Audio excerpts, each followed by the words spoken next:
Welcome to the deep dive. Today, we're looking at something I think, well, pretty much everyone experiences. Procrastination. It's almost universal, isn't it? Right. But we're not going down the usual path of calling it laziness. No, definitely not. We're diving into the work of J&B Burka and Lenora Yuen. Their take is fascinating. They argue procrastination is often rooted in something much deeper, like, fear. Exactly. That's the core idea we want to unpack today. Our mission, if you like, is to get under the skin of why you might be putting off those important tasks. Because we all reach for the planners, the apps, Yeah, right? the tools. But Burka and Yuen suggest the real block isn't the lack of a system. It's these hidden fears kind of holding us hostage. Okay, so this fear factor, let's get straight into that. The main argument is pretty powerful. Procrastination isn't just doing nothing, it's an active avoidance. Right, you're actively avoiding something that feels, well, threatening on some level. Mm. And what's really interesting is how tasks, especially the meaningful ones, can feel like a test. A test of, like, how good we are. Essentially, yeah. They can unconsciously become tests of our self-worth.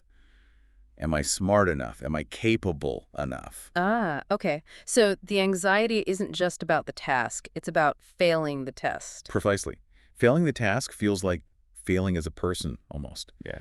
And that anxiety, that fear of not measuring up, it just slams the brakes on. And it's emotional, right? Not logical. Like, rationally, it's not life or death. But it feels that way. The emotion overrides the logic. That's key.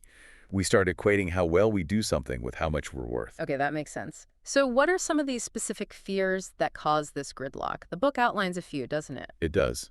Several key ones. Let's start with one that probably resonates with a lot of people, fear of failure. Oh, definitely. This one's huge. It Sure. can be completely paralyzing. How so? Well, if you see the task as reflecting your basic competence, then messing up doesn't just feel bad. It feels like proof. Proof that you're inadequate. Exactly. Proof of those deep down doubts you might have about yourself. So putting the task off, that becomes a way to protect yourself. Protect yourself from shame, basically. Right. You avoid the potential confirmation that you're not good enough. It's kind of self-sabotage, ironically. The avoidance keeps the fear alive. Wow, okay. But it's not just fear of things going wrong, is it? There's also fear of success. That sounds counterintuitive. It does seem odd at first glance.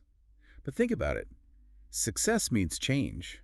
Like, more pressure, higher stakes. Yeah, more pressure, higher expectations, maybe more visibility, people watching you more closely. Okay, I can see how that could be scary. Like, can I keep this up? Exactly. Or the fear of being found out, the imposter syndrome thing. Right, like you're a fraud and success will just expose you. So you might unconsciously hold yourself back. Stay in the comfort zone, even if it's limiting. That's a really interesting point, though. Could it sometimes be less about fear and more about, you know, genuinely not having the skills yet for that next level? That's a fair question. It's possible fear can mask a feeling of unpreparedness, or maybe they overlap. But the feeling is often one of fear, of stepping into something unknown and potentially overwhelming. It's like we create our own ceiling sometimes. Okay, what about the fear of separation? That one feels less obvious. It's definitely more subtle. Sometimes when we grow or achieve things, there's this unconscious worry about drifting away. Drifting away from who? Friends, family, people you're close to, will they still relate to you if your life changes significantly? Will success create distance? So you might hold back to keep things the same, to maintain those connections. It can happen without us even realizing it. Maybe you downplay your achievements or hesitate to take opportunities that might lead you down a different path. Are there signs, like things you might notice yourself doing? Maybe that reluctance to share good news or finding reasons why a new opportunity isn't quite right. It's often very subtle self-sabotage. Man, that really makes you think. Okay, another one they discuss is the fear of being controlled. Yeah, this often connects back to earlier experiences, maybe with strict rules or feeling like your choices weren't respected. So as an adult, As an adult, you might resist anything that feels like an external imposition, even deadlines you set for yourself. so the procrastination isn't about the task itself. Not necessarily. It's about resisting the feeling of being forced or boxed in. It becomes a way to assert your autonomy, even if it shoots you in the foot. Okay, and the last big one, perfectionism. So many people identify with this. Oh, absolutely. Perfectionism is a major driver. It's the belief that whatever you do has to be absolutely flawless before anyone sees it. Which means You never finish. or you never even start. Hmm. The gap between your idealized vision and what you can actually produce right now feels too huge, too daunting. So you just keep preparing, researching, polishing. And avoiding the actual doing part. Exactly. Again, it links back to that idea of performance equaling worth. If it's not perfect, it reflects badly on you, so it's safer not to put it out there at all. Okay, so these fears, failure, success, separation, control, perfectionism, they create this internal logjam. Mhm. And the book talks about how this locks us into a cycle, right? The procrastination cycle. Can you walk us through that? Sure. Burka and Yuen describe it starting with really high expectations. You want to do something amazing, Okay. but then that triggers anxiety. The weight of the expectation feels heavy. Can I actually do this? Doubt creeps in. Big time. And that anxiety fuels avoidance. You find other things to do, anything but face the task. Been there. We all have. Then, of course, comes the guilt. You feel bad for not starting, for wasting time, Yeah. and that guilt chips away at your self-confidence. So the next time you face a similar task, it feels even harder to begin. It's a downward spiral. Completely. It feeds itself. The avoidance meant to protect you from feeling bad Yeah. actually ends up making you feel worse and reinforces the original fear. That sounds exhausting, just this constant internal battle. It really is draining. But the good news, according to the book, is that you can break this cycle. It's not like a life sentence. No, definitely not. It's a pattern, and patterns can be changed. So where do you start? What's the first step out of that loop? Awareness. That's the crucial first step. Really recognizing what's happening. Meaning recognizing it's not just laziness. Exactly. Seeing procrastination not as a character flaw, like I'm just lazy, but as a response, a Yep. coping mechanism that kicks in when you feel unsafe or threatened by the task. Ah, okay. So shifting from blaming yourself. To understanding the fear underneath, Mm-hmm. that shift itself starts to give you back some power. So instead of why am I so useless, it's okay, what am I actually afraid of here? Precisely.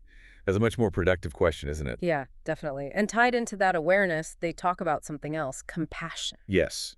Self-compassion is huge. So many people who procrastinate are incredibly hard on themselves. That negative self-talk. It just fuels the fire. Burka and Yuen are really clear. Yeah. You're not lazy, you're probably scared. And scared people need kindness, not yelling. Exactly. They need understanding, patience, recognizing that you were likely doing the best you could with the emotional tools you had at the time. That's huge. Accepting that learning a new way takes time and being kind to yourself during that process. That self-acceptance can be a real game changer. Okay, so we're starting to understand the why. Now let's get practical. The how. The book offers some concrete tools and mindset shifts. Lots of useful stuff. One I found really interesting was the unschedule. What's that about? Yeah, the unschedule is kind of cool. It flips traditional time blocking on its head. How so? Instead of scheduling all your work tasks first, you start by scheduling the other stuff, the non-negotiables. Like fun things. Breaks? Exactly. Fun, breaks, meals, exercise, seeing friends, hobbies, whatever makes up your life outside of that specific task. You put those in the calendar first. Okay, so then what? Then you look at the empty slots remaining, and you fit in short, defined periods of work there. Maybe just 30 minutes or an hour. Ah, I see. So work fits into life, not the other way around. Precisely. It can really help reduce that feeling of being trapped or overwhelmed by this giant block of work time stretching ahead of you. Makes it feel more manageable, less like it's consuming everything. That makes a lot of sense. Okay, another practical tip was about language, the words we use internally. Oh yeah, language is powerful. It really shapes our reality. So small changes in self-talk can make a difference. A big difference. Think about shifting from, I have to do this or I should do this. Which feels heavy, like an obligation. Right. Shift to, I choose to do this. Hmm. Even if it feels a bit forced at first, it reframes it as your decision. Gives you back a sense of agency. Okay. What other language shifts help? Changing, this has to be perfect, which is paralyzing, Totally. to something like, okay, this just needs to begin. Or, I can make a start. Mm. It lowers the stakes immediately. Takes the pressure off. Just getting it moving rather than aiming for perfection straight out of the gate. Exactly. Small words, big impact on your mental state. And that leads to another point they make, which sounds simple, but is often the hardest part. Just start. The 5-minute rule, or whatever version works for you, just initiate. Even if it feels messy or you don't know exactly what you're doing. Especially then. Action often creates motivation. It doesn't always wait for it. So motivation follows action, not the other way around. Frequently, yes. Taking that first tiny step, however imperfect, breaks the inertia. It interrupts the avoidance cycle. And it shows you, okay, I can do this, even with the fear. Exactly. It builds a little momentum. It proves the fear doesn't have to win. Okay, so we managed to start. Then what? It's important to notice that, right? Even the small steps. Absolutely crucial. Celebrate the small wins. Even if it feels silly, like, yay, I opened the document. Yes, acknowledge it. Every single step forward, no matter how tiny it seems. This isn't just about positive thinking. What is it about then? It's about rebuilding trust in yourself. It's about rewiring your identity. Each small win reinforces the idea. I am someone who can start things. I am someone who follows through. Building evidence against the old story of, I always procrastinate. Precisely. You're building a new narrative one small win at a time. Okay. Another really core idea, maybe the most fundamental shift, is about self-worth. Separating who you are from what you do. This is probably the deepest layer. If your sense of worth is tangled up with your productivity or your achievements. Then every task becomes this high-stakes referendum on your value as a person. Exactly. The pressure is Yeah. immense. Failure isn't just failure at the task. It's failure as a human. Which is terrifying. Of course. But when you can start to truly internalize that your worth is inherent, that it's unconditional. What you matter just because you exist, not because of what you produce. Yes. When you get that, really get it deep down, it frees you up. The tasks become less scary because your fundamental okayness isn't on the line anymore. That feels liberating. Less pressure. It is. It allows you to approach things with more courage, more willingness to be imperfect. They also mention something about time perception, don't they? Yeah, sometimes people who procrastinate have a kind of fuzzy sense of time. Like underestimating how long things take, or not really knowing where the day goes. Both, yeah. So simple tools like keeping a time log for a few days, just tracking how you actually spend your hours. That can bring some clarity, make you more realistic. It can. It gives you data, makes time feel more concrete, helps you plan more effectively, and regain a sense of control. And one more slightly different strategy, actually sitting with the uncomfortable feelings, not immediately running away. Right. This is counterintuitive because our instinct is usually to distract ourselves the moment anxiety pops up about a task. Scroll social media, grab a snack. Anything but feel the discomfort.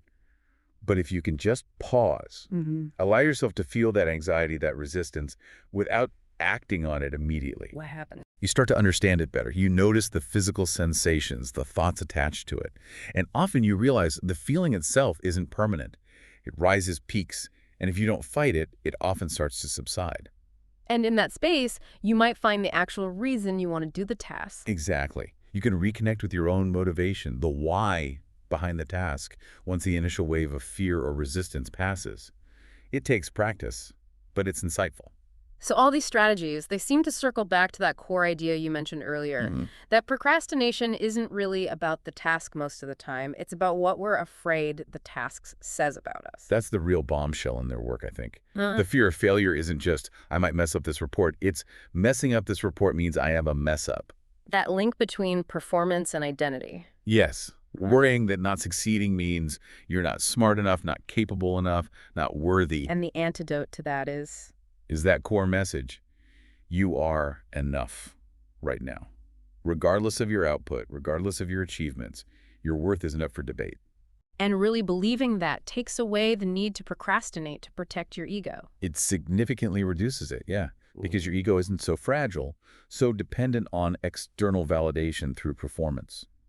So maybe we should see procrastination less as an enemy. And more as a signal. A signal. Of what? A signal that something needs attention. There's an underlying fear or doubt, or maybe some unresolved pressure or pain connected to this task or what it represents. So beating yourself up, feeling ashamed, that's actually part of the problem. It absolutely is. Shame just adds another layer of difficulty. What's needed is curiosity, understanding, compassion for yourself, and for this coping mechanism you developed for a reason. And the way forward isn't just brute force willpower. Not usually, no. It's more about that self-awareness, coupled with gentle, consistent action, showing up even imperfectly. Trusting the process, learning as you go. Exactly. The goal isn't just to be more productive. It's about working from a place of self-respect, of wholeness, not self-criticism or fear. And it's so important, isn't it, to remember you're not alone in this. Oh, absolutely not. If you struggle with procrastination, you are in very, very good company. Millions of capable, smart people deal with this every single day. It doesn't mean you're broken or flawed. It's a common human pattern. Okay, so let's try and wrap this up. The big takeaway here seems to be that procrastination often goes way deeper than laziness. Right. It's frequently tangled up with fear and how we feel about ourselves, our self-worth. And this is the hopeful part, by understanding those underlying emotions, by practicing self-compassion, By using some of these practical tools and mindset shifts. we can actually understand this pattern and start to move beyond it. Definitely. It's a journey, for sure. Yeah. Increased self-awareness, Mhm. gentle action, consistency. So, on that note, maybe a final thought for everyone listening. Okay. Think about one specific thing, just one that you've been putting off. Really let it come to mind. Mm-hmm. Now just gently ask yourself, what might I really be afraid of here? What's the underlying fear? And then consider, what's one tiny imperfect step I could take towards it? Maybe right now or later today. Just one small action, knowing that your fundamental worth, is absolutely not dependent on how it turns out. That's a powerful place to start. And if this whole conversation has struck a chord, we really do recommend checking out the book. Yeah, Procrastination, Why You Do It, What to Do About It Now, by Jane B. Burka and Lenora M. Yuen. It's packed with insights and practical help for anyone wanting to understand this better and make some real changes.